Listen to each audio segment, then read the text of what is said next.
కొత్తగా సీఎంలుగా ఎన్నుకోబడినటువంటి నాయకులకు సవాళ్లు తప్పవా, అడ్డంకులు తప్పవా అనేటువంటి విషయాన్ని మనం ఈరోజు విశ్లేషించడం జరుగుతుంది. దాని గురించి చూద్దాం.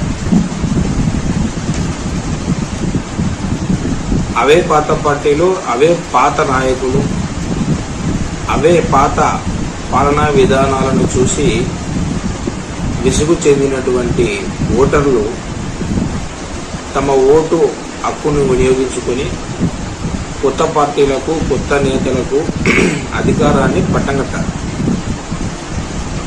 పశ్చిమ బెంగాల్లో 15 సంవత్సరాలుగా పాతుకుపోయినటువంటి తృణమూల్ కాంగ్రెస్ని, మమతా బెనర్జీని కూకటి వేళ్లతో సహా పెకిలించి వేసి బీజేపీని అధికారంలోకి తెచ్చారు. అక్కడ సువేందు అధికారి అనేటువంటి నాయకుడు ప్రమాణ స్వీకారం కూడా చేయడం జరిగింది. అక్కడ ఉన్నటువంటి రాష్ట్ర పరిస్థితి ఏ విధంగా ఉంది అంటే ప్రస్తుతం హింసాత్మకంగా ఉంది. ఎంత తొందరగా ఆయన హింసాత్మక ఘటనలను తగ్గించే ప్రయత్నం చేస్తారో అంత తొందరగా పరిపాలన అనేటువంటిది సుగమం అవుతుంది. సరే, ఇక తమిళనాడు విషయానికి వస్తే రాజకీయ ఉద్దండులు అయినటువంటి ఎంకే స్టాలిన్ గారిని, డిఎంకే పార్టీని అండ్ కూటమిని ఓటమి పాలు చేసి వెండితెర హీరో అయినటువంటి విజయ్ గారిని 108 సీట్లతో అక్కడి ప్రజలు వారి ఆలోచనలకు అనుగుణంగా, వారి ఆలోచన విధాన ప్రకారం మార్పు కోరుకున్నారు కాబట్టి, విజయ్ గారిని సీఎంగా చూడాలని అనుకున్నారు కాబట్టి 108 సీట్లను పట్టం కట్టారు. అది మ్యాజిక్ ఫిగర్ కాకపోగా అతిపెద్ద పార్టీగా అవతరించేటువంటి అవకాశాన్ని అయితే ఇచ్చారు. మరి ఈ విజయ్ గారు సీఎం అయిన తర్వాత తమిళనాడు రాజకీయాలను ఎదుర్కొంటూ అక్కడ ఉన్నటువంటి పళనిస్వామి, స్టాలిన్ గారిని రాజకీయంగా ఎదుర్కొంటూ పరిపాలన చేయాల్సినటువంటి అవసరం ఉంది. మరి ఈయన అంత బలంగా చేయగలడా, అంత బలంగా ఎదుర్కోగలడా అనేటువంటి అంశాన్ని చూద్దాం. ఇక్కడ రాజకీయంగా అంత అనుభవం లేనటువంటి విజయ్ గారిని తమిళనాడు రాష్ట్రానికి సీఎంగా ప్రజలు ఎందుకు ఎన్నుకున్నారు అనేటువంటి విషయాన్ని ఆలోచించారు. ఎందుకు ఎన్నుకున్నారు అంటే అక్కడ ఉన్నటువంటి టీవీకే పార్టీ ఇచ్చినటువంటి హామీలు చాలా పెద్ద పెద్ద హామీలు ఇచ్చాడు ఆయన. ఆ హామీలను చూసి అక్కడి ప్రజలు అట్రాక్ట్ అయ్యారు. ఇంకొకటి ఏంటంటే ఆయనకు సినీ పరిశ్రమలో ఉన్నటువంటి ఫ్యాన్ బేస్ వల్ల కూడా, యువతలో ఉన్నటువంటి క్రేజ్ వల్ల కూడా ఆయన సీఎంగా అవ్వడం జరిగింది. సరే, ఇప్పుడు 108 సీట్లతో ఉన్నటువంటి విజయ్ గారికి ఇంతకు ముందు డిఎంకే పార్టీతో కూటమిలో ఉన్నటువంటి, అంటే ఆల్రెడీ మద్దతులో ఉన్నటువంటి కొన్ని పార్టీలే ఇప్పుడు మళ్ళీ ఆయనకు మద్దతు ఇచ్చి సీఎంగా ప్రమాణ స్వీకారం చేయడానికి మెయిన్ కీ రోల్ పోషించారు. డిఎంకే పార్టీతో పొత్తులో ఉన్నటువంటి కాంగ్రెస్ 5 సీట్లు ఇచ్చింది, 5 సీట్ల మద్దతు తెలిపింది. CPI 2, CPM 2, BCK party 2. ఇవన్నీ కూడా ఇంతకుముందు డిఎంకే పార్టీతో, స్టాలిన్ గారితో మద్దతుతో ఉన్న పార్టీలు. మరి ఈ మద్దతుతో ఉన్నటువంటి పార్టీలు ఇప్పుడు ఈయన స్వయంగా తనంతట తన ముద్ర వేసుకొని పరిపాలన చేయాలనుకున్నటువంటి ఆలోచన ధోరణికి వీళ్ళు అడ్డు తగిలే అవకాశం ఉంటుంది. అంత సజావుగా పరిపాలన సాగించకపోవచ్చు. వీళ్ళ ఒత్తిళ్ల వల్ల ఈయన తట్టుకోగలడా, ఈయన తట్టుకొని పరిపాలనని సుగమం చేయగలడా అనేటువంటి ప్రశ్న తలెత్తుతుంది. ఇక్కడ ఎందుకు తలెత్తుతుంది అంటే ఆల్రెడీ మద్దతులో ఉన్నారు కాబట్టి డిఎంకే పార్టీ స్టాలిన్ గారితో కూడా ఇక్కడ ఉన్న ఎమ్మెల్యేలకు లింక్ ఉంటుంది అన్నమాట. పరిపాలనలో ఏమేమి జరుగుతుంది అనే ప్రతి ఒక్క విషయం స్టాలిన్ గారికి రాయవారం జరుగుతూనే ఉంటుంది. నెక్స్ట్ ఇంకొక విషయం ఏంటంటే తమిళనాడు సీఎంగా ఉన్నటువంటి విజయ్తో పాటు 93 మంది ఎమ్మెల్యేలు ఇప్పుడు మొదటిసారి కొత్తగా ఎమ్మెల్యేలైన వారే. వీరందరికీ ఎటువంటి రాజకీయ అనుభవం కానీ, అడ్మినిస్ట్రేషన్ కానీ, ప్రజలలో ఎలా ఉండాలి అనేటువంటి విషయం కానీ ఏం తెలియదు, అన్నీ కొత్త. మరి ఇటువంటి కొత్తగా ఉన్నటువంటి వీళ్ళు ప్రజలలోకి వెళ్ళి ప్రజా పరిపాలన ఏ విధంగా చేస్తారు అనేటువంటిది ఒక ప్రశ్న. సరే, ఇక్కడ ఏమవుతుందంటే ఆల్రెడీ తమిళనాడు రాష్ట్రము పారిశ్రామిక అభివృద్ధిలో ముందు వరుసలో ఉంటుంది. భారతదేశంలోనే తమిళనాడు పారిశ్రామిక వృద్ధిలో ముందు వరుసలో ఉంది. మరి అదేవిధంగా తమిళనాడు రాష్ట్రంలో ఆయన ఇచ్చినటువంటి ఎన్నికల హామీలు, ఆ హామీలు అమలు పరచడానికే సంవత్సరానికి 1,00,000 కోట్ల రూపాయలు వెచ్చించాల్సి వస్తుంది అని చెప్పేసి రాజకీయ విశ్లేషకులు చెప్తున్నారు. అంటే తమిళనాడు రాష్ట్రానికి ఉన్నటువంటి ఆదాయంలో 30% రాష్ట్ర సంక్షేమ పథకాలకి వెచ్చిస్తే రాష్ట్ర పరిస్థితి ఏమవుతుంది అని చెప్పేసి ఇప్పుడే ప్రతిపక్షం వాళ్ళు అనడం కూడా జరుగుతుంది, చూస్తున్నాము. అంటే ఇక్కడ విజయ్ గారు ఇచ్చిన హామీలు ఎలా ఉన్నాయో ఒకసారి చూద్దాం. విజయ్ గారు ఇచ్చిన హామీలు ఏ విధంగా ఉన్నాయి, ప్రజలకు అవి ఏ విధంగా నచ్చాయి అనేటువంటి అంశాన్ని ఒకసారి మనం క్లియర్గా చూద్దాము. ఈయన అన్ని రకాల వర్గాలకు ఇవ్వడం జరిగింది, హామీలు ఇవ్వడం జరిగింది.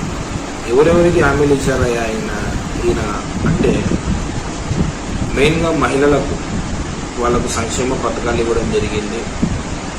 ఏ విధమైన హామీలు ఇస్తే వీళ్ళు ఆకర్షితులు అవుతారు, వీళ్ళని మనము ఎలా వీళ్ళ ఓట్లను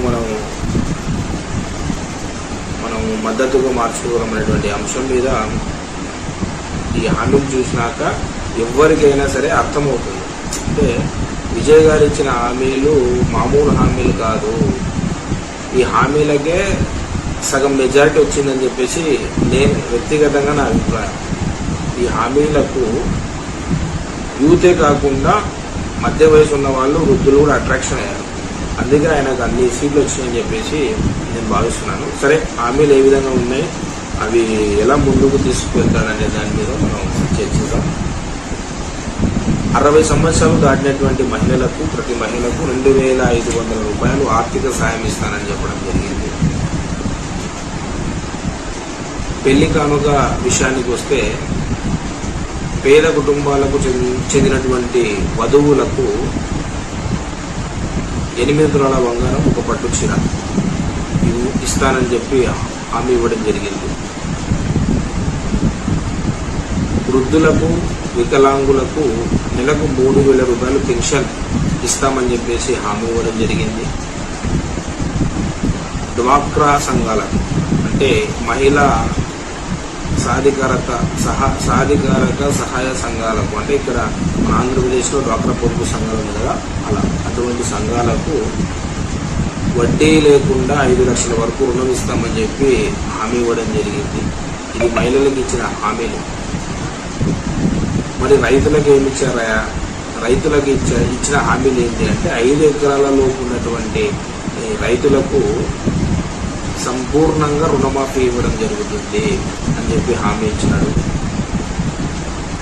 వరికి, చెరుకుకి మద్దతు ధర, కనీసం మద్దతు ధర కల్పిస్తాం అని చెప్పి హామీ ఇచ్చాడు. వరికి 3,500 రూపాయలు, చెరుకుకు 4,500 రూపాయల వరకు మద్దతు ధర కల్పిస్తామని చెప్పి ఆయన హామీ ఇచ్చాడు. మరి స్టూడెంట్కి ఏమి ఇచ్చాడు, యువతకు ఏమి ఇచ్చాడు? యువతకు వచ్చేసి గ్రాడ్యుయేషన్ చేసినటువంటి యువతకు నెలకు 4,000 రూపాయలు నిరుద్యోగ భృతి ఇస్తారని హామీ ఇచ్చాడు. అదేవిధంగా డిప్లొమా హోల్డర్లకు, పాలిటెక్నిక్ చేసినటువంటి విద్యార్థులకు 2,500 రూపాయలు నిరుద్యోగ భృతి ఇస్తామని చెప్పి హామీ ఇచ్చాడు. ఇవి కాకుండా పేద మధ్యతరగతి కుటుంబాలు పెద్ద చదువులు చదువుకోవడానికి ఎటువంటి వడ్డీ లేకుండా, ఎటువంటి షూరిటీ లేకుండా 20 లక్షల రూపాయల వరకు లోన్స్ ఇప్పించే బాధ్యత గవర్నమెంట్ తీసుకుంటుందని చెప్పేసి కూడా ఆయన చెప్పాడు. దీంతో పాటు కొత్త గవర్నమెంట్ వచ్చిన తర్వాత 5 లక్షల ప్రభుత్వ ఉద్యోగాలు కల్పిస్తాము, ప్రభుత్వ ఉద్యోగాల కల్పన చేస్తాము అని చెప్పి కూడా ఆయన హామీ ఇవ్వడం జరిగింది. ఇంట్రెస్టింగ్ కూడా చెప్పాడు. ఏంటంటే ఏఐ గవర్నెన్స్, ఆర్టిఫిషియల్ ఇంటెలిజెన్స్తో గవర్నెన్స్ అంట. అంటే అడ్మినిస్ట్రేషన్ని ఏఐగా మార్చబోతున్నాడు. అదేవిధంగా ఏఐకి ఒక మంత్రిత్వ శాఖ కూడా పొందుపరుస్తున్నాడు అనేటువంటి విషయం ఆయన మేనిఫెస్టోలో చెప్పడం జరిగింది. ఇది వెరీ ఇంట్రెస్టింగ్. మరి ఈ ఏఐ వల్ల తమిళనాడు రాష్ట్రం దేశంలో టాప్ లెవెల్కి వెళ్తుందా, లేదా గవర్నెన్స్ ఉన్నటువంటి ఉద్యోగాలే పోతాయా, లేదంటే ఈ ఐటీ రంగంలో ఏఐ చేస్తున్న విప్లవానికి సంబంధించి ఏమైనా పెద్ద పెద్ద కంపెనీలు పెట్టుబడులు తమిళనాడు రాష్ట్రానికి తీసుకొచ్చేటువంటి ప్రయత్నాలు చేస్తాడా? అదే కానీ జరిగితే తమిళనాడు రాష్ట్రం నిజంగా భారతదేశంలో నెంబర్ 1 పొజిషన్లో ఉంటుంది. సరే, ఏది ఏమైనప్పటికీ కొత్త సీఎం, కొత్త ఆలోచనలు, కొత్త పాలనా విధానాలను చూడబోతున్నాం అనేటువంటి ఆలోచన ప్రజల్లో ఉంది. అందుకే ఓట్లు వేశారు. సరే, ఈ హామీని ఏ విధంగా ఇచ్చారో మనం చూసాం. ఇవి కాకుండా సంక్షేమ పథకాలు ప్రతి ఇంటికి డోర్ వెళ్ళి చేసేటువంటి అవకాశం కూడా ఉంది అని చెప్పి మేనిఫెస్టోలో చెప్పడం జరిగింది. అంటే జగన్ గారిని ఇక్కడ ఇన్స్పిరేషన్గా తీసుకొని వాలంటీర్లను పెట్టే అవకాశం ఏమైనా ఉందా, అటువంటి వ్యవస్థ ఏదైనా క్రియేట్ చేస్తాడా, మనం వేచి చూడాలి. అదేవిధంగా ప్రతి కుటుంబానికి 200 యూనిట్ల కంటే 500 యూనిట్లు కానీ 600 ఎంతైనా సరే జనరేట్ అవ్వని విద్యుత్, కానీ 200 విద్యుత్ జనరేషన్ వరకు ఉచితంగా, కరెంటు బిల్లులో ఉచితంగా, అంటే ఎటువంటి బిల్లు 20,000 యూనిట్ల విద్యుత్ వరకు కూడా ఈయన గెలిచాక మొట్టమొదటి సంతకం. నెక్స్ట్ వచ్చేసి పెళ్లి కానుక మీద ఏ విధంగా పద్ధతి మీరే ప్రజలకు లేదా వధువులకు ఏ విధంగా అందించాలనే ఆలోచన దేశంలో చెప్పడం. సరే, ఏదేమైనప్పటికీ తమిళనాడు ప్రజలు ఇచ్చినటువంటి గౌరవాన్ని, సీఎం పదవిని మీరు నిలబెట్టుకుంటారా, మంచి సీఎంగా పేరు తెచ్చుకోగలరా, భారతదేశంలో నెంబర్ 1 సీఎంగా పేరు తెచ్చుకుంటాడా, ఎవ్వరూ చేయనటువంటి కొత్త పనులు చేసి నెంబర్ 1 స్థానంలో నిలుస్తాడా, చిరస్థాయిగా తమిళనాడు గుండెల్లో పెంచుకుంటాడా అనేటువంటిది మనం అందరం చూద్దాం. మనమే కాదు, భారతదేశంలో ఉన్నటువంటి ప్రతి ఒక్క నాయకుడు, ప్రతి రాష్ట్రం ఎంతో ఉత్కంఠగా ఎదురు చూస్తుంది. విజయ్ ఏం చేస్తాడు, విజయ్ పరిపాలన ఏ విధంగా ఉండబోతుంది అని. సరే, రాబోయే రోజుల్లో మనమందరం చూస్తాం, అన్నీ తెలుసుకుందాం. Thank you.